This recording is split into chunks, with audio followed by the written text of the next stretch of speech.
కొంతమంది కుమారుడు మరణించారయ్యా అని అది తప్పుకొని పడిపోయాడు. అట్లా అడుగు కాసేపు ఆలోచిస్తున్నా అంటే ఎక్కడ తప్పు చేశాను నేను, ఎందుకు ఇంత ఘోరమైన విషయం నాకు సంఘటన జరిగింది ఆలోచిస్తే ఆయన తప్పు ఎక్కడిది. మనం అడవికి వచ్చి స్వామి వారిని నమస్కారం చేయలేదు, ప్రసాదం ఇచ్చారని చెప్పి నీచంగా భావించి ఆ ప్రసాదాన్ని కింద పడేశాను. ఇదే తప్పు చేసింది అనుకొని నేరుగా వాళ్ళకి వచ్చారట. అబ్బాయి మీరు ప్రసాదం ఇచ్చారు, పాడేశాను, నాకు కష్టాలు వచ్చాయి, ఆ ప్రసాదం పెట్టమన్నాడు. అయ్యా ప్రసాదం మాకే సాలేదయ్యా, కొంతమందికి మేము కనుక్కున్నా బాగున్నాడు. రాజుగారు ఏమన్నాడు, వీళ్ళంతా ఇక్కడే కూర్చోండి, ఈ యొక్క సత్యనాశనం వ్రతాన్ని మళ్ళా నేను ఇప్పుడు చెయ్యాలి, ఇక్కడ ఇలా చెయ్యాలంటే అన్ని వస్తువులు కావద్దు, ఇది కావాలి. ఈ వ్రత ప్రసాదం ఇచ్చిన దాకా ఎవ్వరు లేకుంటున్నాడు. ఏం చేస్తాను, కూర్చోవుదా నేను కూర్చోండి. సరే మరలా వినాయక పూజ అన్ని మొదలుపెట్టి కథలన్నీ అయిపోయాడ. ఆ ప్రసాదం తీసుకొని రాజుగారు ఏం చేశాడు, అందరికీ కష్టం ఇచ్చి మిగిలింది మరలా వచ్చారు. పట్టు కనుక్కు ఈ బొట్టు మళ్ళీ పోయించారు. అయ్యా మేము రాజ్యానికి పోయించాము, నీకెవరు చెప్పారు, సరిపోయారు నీ కుమారులు, వాళ్ళు ఆడుకుంటున్నారు అమ్మ. అప్పుడు అనుకుంటారు సత్యనారాయణ ప్రసాదంలో ఉన్న మహిమ ఇంకా ఏ ప్రసాదానికి లేదు అని అప్పుడు తెలుసుకున్నాడు. ఆయన భావించి ఈ వ్రతానికంటే మించిన వ్రతము ఈ మానవ లోకంలో లేదు అని అనుకుని ఆయన అనుకుంటున్నాడు. భగవంతుడి దృష్టిలో అందరూ సమానమే. నువ్వు వతం చేయాలంటే ఈ పటం ఏ పటం పెడతావు నువ్వు, ఇదేనా నేను వతం చేయాలంటే ఇదే పటం, ఇదే పూజ, ఇదే కదా, ఇదే ప్రసాదం. ఇప్పుడు అహంకారం అనేది పడకూడదు. ఎవడైనా తలకాయ దించాల్సింది ఏముడి దించద్దు, ఎవరిదైనా దించకపోయినా ఆడ దించాలి అని చెప్పి అప్పుడు రాజుగారు అహంకారం తగ్గిపోయింది. నేను వెంటనే ఇంటికి పోయి తన భార్యని బిడ్డలను చూసుకొని ఈ యొక్క వ్రతాన్ని మరలా వదిలిపెట్టుకొని ఆ యొక్క అందరినీ ఉన్నవాడు ఊళ్ళో మొత్తాన్ని ఈ యొక్క అందరిని పిలిచి ఈ యొక్క వ్రతాన్ని భక్తిగా చేశాడు. ఆయన చూసి కొంతమంది చేశారు, ఆ మనుషులను చూసి ఇంకొంతమంది ఏమైంది, ఈ వ్రతం ప్రపంచమంతా అలవటించిపోయింది.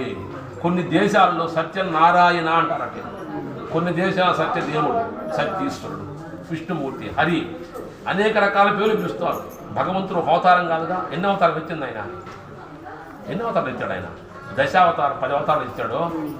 రాముడుగా, కృష్ణుడుగా, భార్గవుడుగా, ఆంజనేయ స్వామి, ఇట్లా 10 అవతారాలు అన్నమాట. ఏదైతే అన్ని హరిమడు కృష్ణమూర్తి ఒకటే, ఫస్ట్ విష్ణువే. ఆయనకున్న వీళ్ళంతా ఒక్కొక్క కాలంలో త్రేతాయుగంలో రాముడుగా, స్వామిగా, ఈ విధంగా ఒక్కొక్క అవతారం ధరించి మనం ఏ భగవంతుడిని పూజిస్తామో ఆయన వస్తాడు. హరే వచ్చేది. ఎంతమంది పూజించినా ఇప్పుడు సత్యనారాయణ పూజిస్తామో మనకు వచ్చేది ఇప్పుడు విష్ణుమూర్తి వస్తాడు. ఆ రూపంలో వచ్చి మన యొక్క బాధలన్నీ కూడా తొలగించు శ్రీమన్నారాయణ అన్నారు. నారాయణ బాధలన్నీ కూడా తొలగించు విష్ణుమూర్తి ఒకటే అని తెలుసుకున్నాడు. కాబట్టి ఎవరైతే ఈ యొక్క వ్రతం చేస్తూ ఉంటే అక్కడికి పోయి ఈ వ్రతం ఎట్ట చేస్తున్నారో, ఏ మంత్రం చెబుతున్నాడు స్వామి, ఏం కథ చెబుతున్నాడు, ఇదంతా కనుక విన్నారనుకో వాళ్ళు చేసిన ఫలితం ఇంకా 10 రెట్లు వస్తుంది. నీకు కాదు, వాళ్ళకి వచ్చినవాడు. ఈ ప్రసాదం తీసుకున్నారనుకో, వాళ్ళు ప్రసాదం తీసుకుంటే వాళ్ళు వ్రతం చేసిన మహిమ వాళ్ళకు ఇస్తారా అని చెప్పేసి అన్నాడు. కాబట్టి వ్రతం ఎవరైనా చేయటం శక్తి లేకున్నట్టయితే అక్కడ పోయి కథని ప్రసాదంగా తీసుకుంటే వాళ్ళ యొక్క బాధలన్నీ కూడా తొలగిపోతాయి, వాళ్ళ కష్టాలను తొలగిపోతాయి.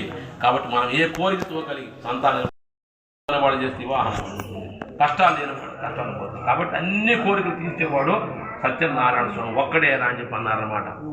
కాబట్టి ఈ యొక్క భగవంతుడికి మనం శ్రద్ధాభక్తితో చేయాలి, ఏం చేయాలన్నా కూడా. అంతేగాని ఇక్కడ కూర్చొని గంటలు కూర్చున్నా ఎక్కడో పెట్టామనుకో మనసు ఫలితం ఉంటుందా. కాబట్టి మనకు వస్తుంటుంది, ఎన్నో ఆలోచనలు వస్తుంటాయి. బాబు నువ్వు ఇక్కడ కూర్చొని ఉన్నావు, నీకు ఎన్నో వస్తుంటాయి, అందరికి వస్తాయి. దానికి ఏమన్నా డబ్బా దస్తమా పరిగెత్తుంటాయి అన్నమాట. నువ్వు గదిలో కూర్చున్నా వస్తూనే ఉంటాయి, ఎక్కడ నిద్రపోతున్నా వస్తుందా, కళ్ళు వస్తున్నా అదే కదా ఆలోచన. కాబట్టి ఆలోచన లేకుండా, కోరికలు లేకుండా ఎవరికి ఉంటాయి.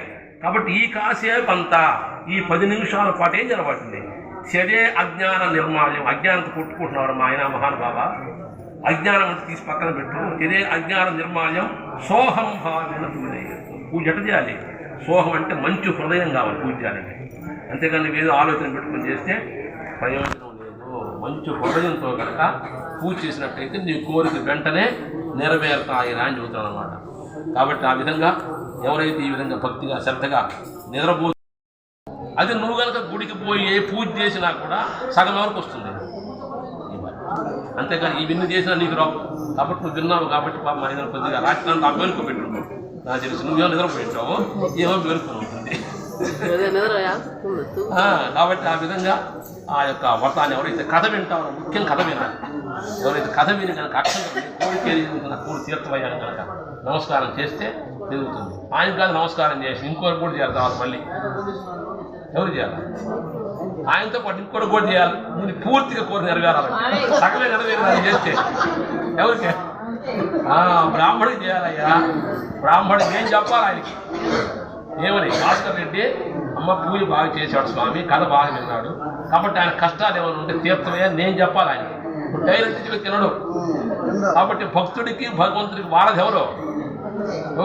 అంబికా దర్బారతి కాదు, అంబికా దర్బారతి భగవంతుడు ఎవరు? మధ్యలో బ్రాహ్మడు నేను చెప్పాలి. డబ్బు బాగా ఇవ్వాలి. వ్రతమైన తర్వాత సంభావన డబ్బులు మేము అడిగినంత ఇవ్వాలి. ఇస్తే అప్పుడు నీకు అన్నీ బ్రహ్మాండంగా రికమెండ్ చేస్తాం. ఆయనకి నువ్వు వీలేదు అనుకో రికమెండ్ ఆపేస్తాం. కాబట్టి అయ్యా మనసులో కోరిక నుండి తీర్చవయ్యా అని చెప్పి అక్షంతలు. జై ద్రమారమణ గోవింద. వస్తాను దానికి వస్తాను.